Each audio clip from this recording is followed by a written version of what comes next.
La partie chimie. Donc, on considère deux solutions aqueuses à 25 degrés C avec la constante A est égale à 10 moins 14. Une solution de méthylamine CH2, NH2, nota S1, de pH 11,3 et de concentration C1 est égale à 10 moins 2 mol par litre.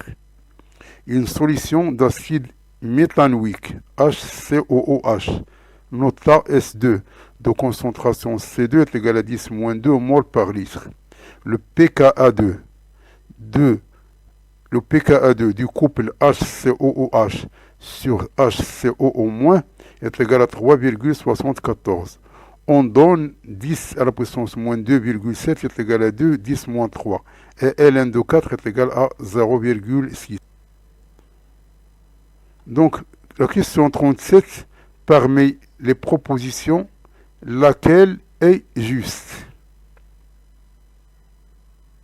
La question 38 concernant le couple acide sur CH3NH2, laquelle de ces propositions est juste? La question 39, on mélange un volume V1 est égal à 10 ml de la solution S1 et un volume V2 de 30 ml de la solution S2. La réaction est considérée totale. Donc laquelle de ces propositions est juste?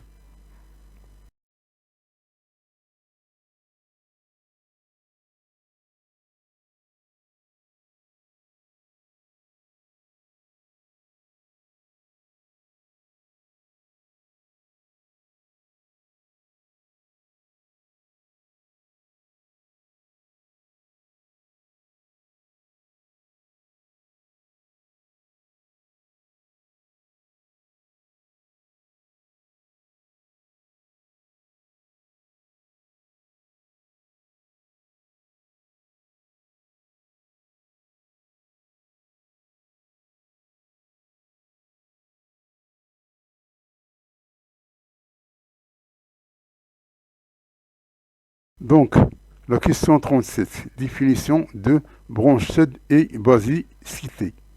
Une base selon Bronsted capte un proton et non cède. C'est-à-dire que cette réponse, c'est faux. B, une solution basique. Il faut que H3 ou plus, la concentration soit inférieure à H-. Et la concentration de H3 ou plus soit supérieure à la concentration de H2O. Est impossible. Donc ça n'a pas d'importance.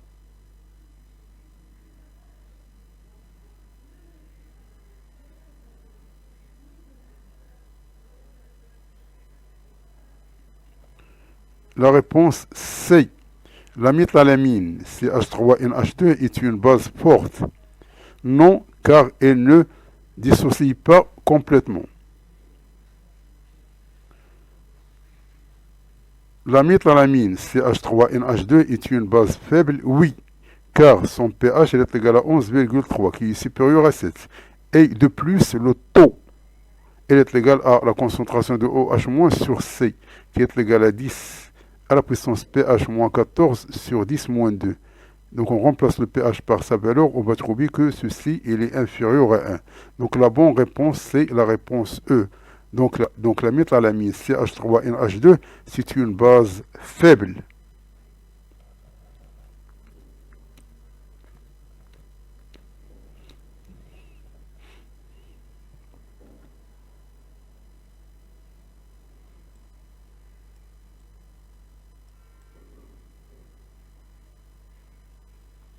La question 38. Donc, on va raisonner avec les pKa. Donc, la proposition A dans le pKa, 1 est égal à ln de K1.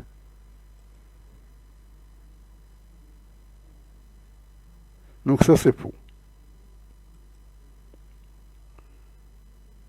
Car pKa1 elle est égale à moins ln, elle n'est pas égale à ln. Donc il y a un signe moins ici qui est oublié, donc c'est faux. Le pKa1 de ce couple ici est tel que le pH elle est égal à 1 demi de pKa1 plus 14 plus ln de C1.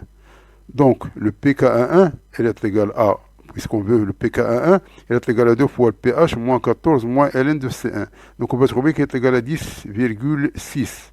Or, ce pH ici, il est égal à 3,74. Donc le pKa1, il est supérieur à le pKa2. Donc la réponse, c'est la réponse D.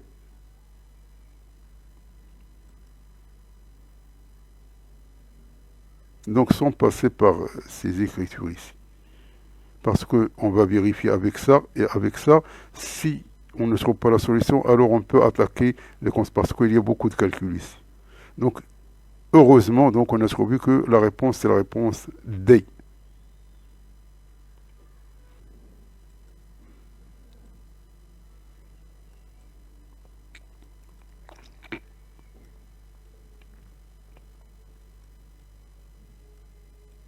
Donc la question 39, le mélange, c'est une base faible avec un acide faible. Et donc les deux sont faibles.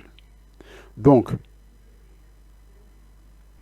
la dissociation de l'acide dans l'eau et dans cette équation, puisqu'il s'agit d'un équilibre, puisqu'il est faible, ainsi que pour la méthalamine. Donc la réaction du mélange, c'est cette réaction ici. Avec ici, c'est tout simplement, il faut qu'elle soit totale ici. C'est total.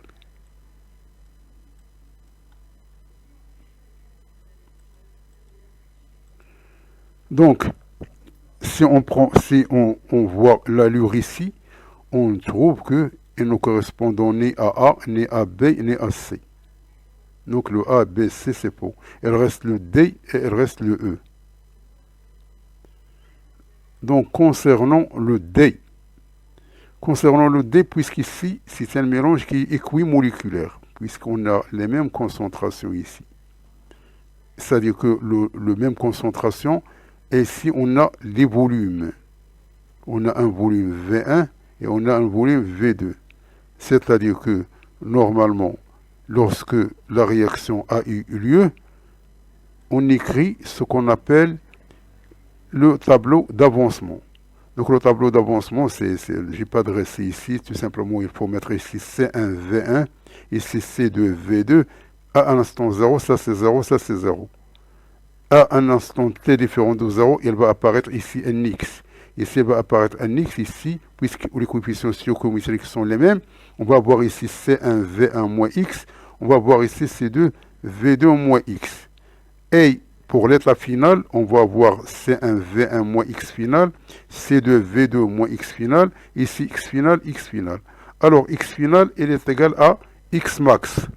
Et le x max, il est égal à le rapport de C1, V1 sur V1 plus V2 et il est égal à C2, V2 sur V1 plus V2. Donc, puisqu'ils ont même concentration et des volumes différents, ce qu'on veut ici, c'est C2, V2. Donc C2, V2, elle est plus grand, lorsqu'on calcule ici, c'est C2, V2, il est plus grand que C1, V1. Alors que H, c'est au moins, c'est limitant. C'est-à-dire que c'est lui qui doit avoir, ici, on va voir C1, V1, et c'est pas C2, V2. Donc cette proposition, elle est fausse. Donc la réponse, c'est, il n'y a aucune réponse ici.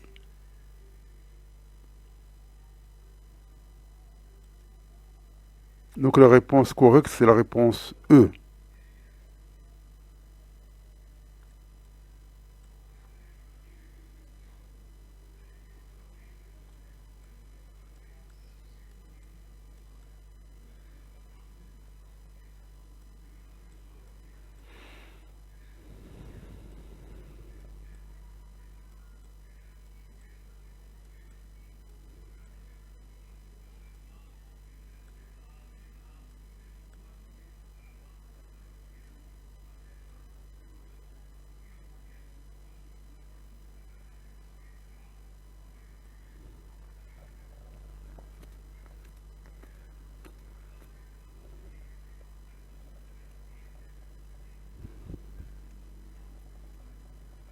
Donc ça c'est le cours, ça c'est le cours.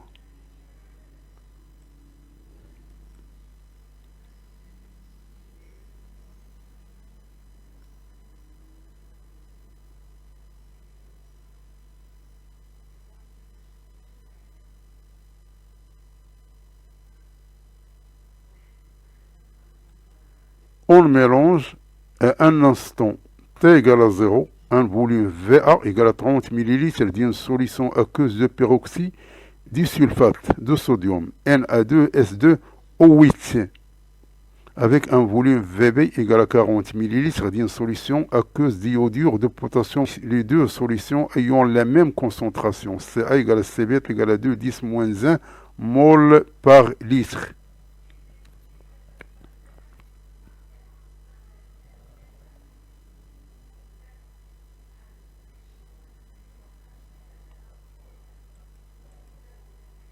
Alors la question 40, l'équation de la réaction qui aura lieu est A, B, C, D ou bien E. La question 41, le réactif limitant est. La question 42, soit le temps de suivi de réaction qui a lieu. T0, T1, T2.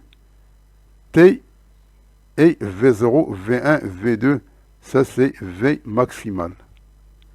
Successivement les vitesses de réaction correspondantes. Quelle est la proposition juste parmi les propositions proposées ici?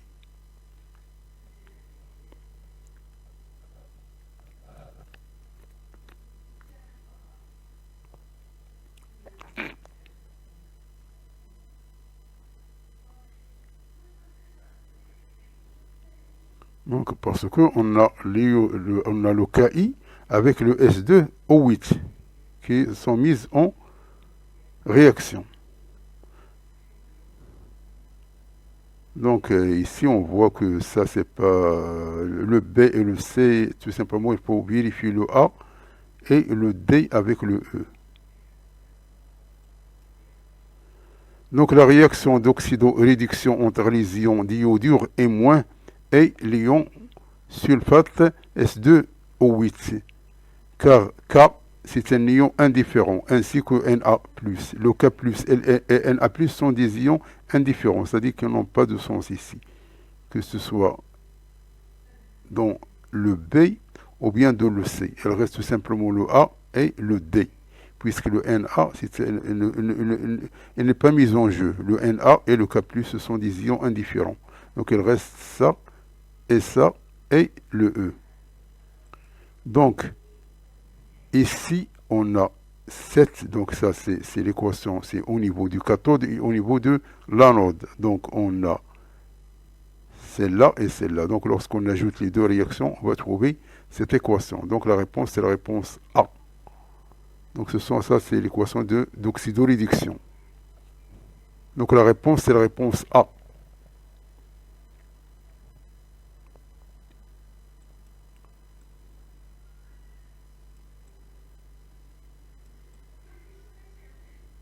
Donc, quel est le réactif limitant? Donc, on a cette équation ici. On a X max de A, c'est le nombre de moles sur le coefficient stoichiométrique qui est égal à 1, qui est égal à Ca fois Va, donc c'est égal à 6, 10 moins 3 moles. Et on a le X max de B, c'est Ni moins, mais sur 2. Ici, le coefficient stoichiométrique, c'est 2. Donc, c'est CBVB sur 2. Il est égal à 4, 10 moins 3. Donc, X max B, il est inférieur à X max A. Donc, c'est le réactif limitant, c'est I-. Donc, il faut cocher la réponse C.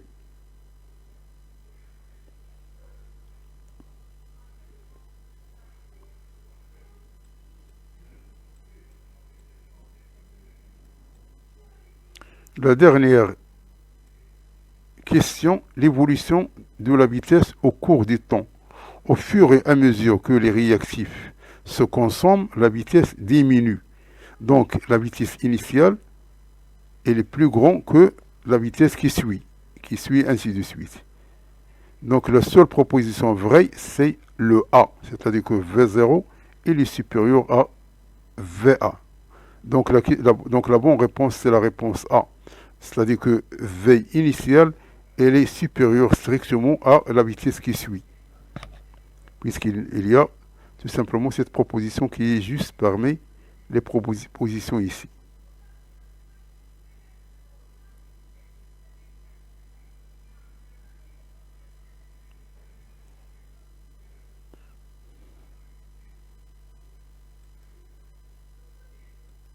Même ici, on a V2, il est supérieur à V3. C'est juste même.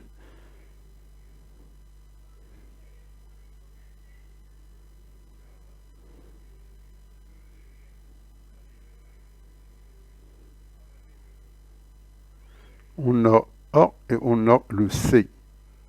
Sur le temps,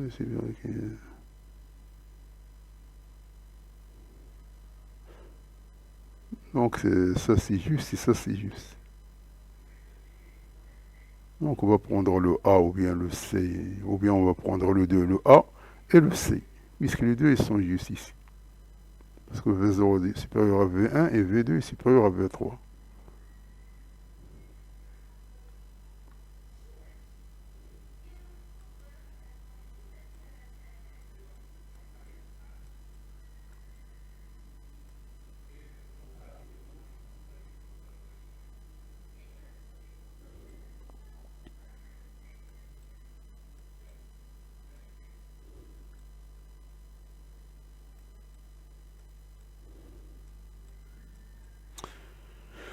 Donc merci d'avoir suivi cette vidéo et à la prochaine pour un nouveau vidéo cordialement.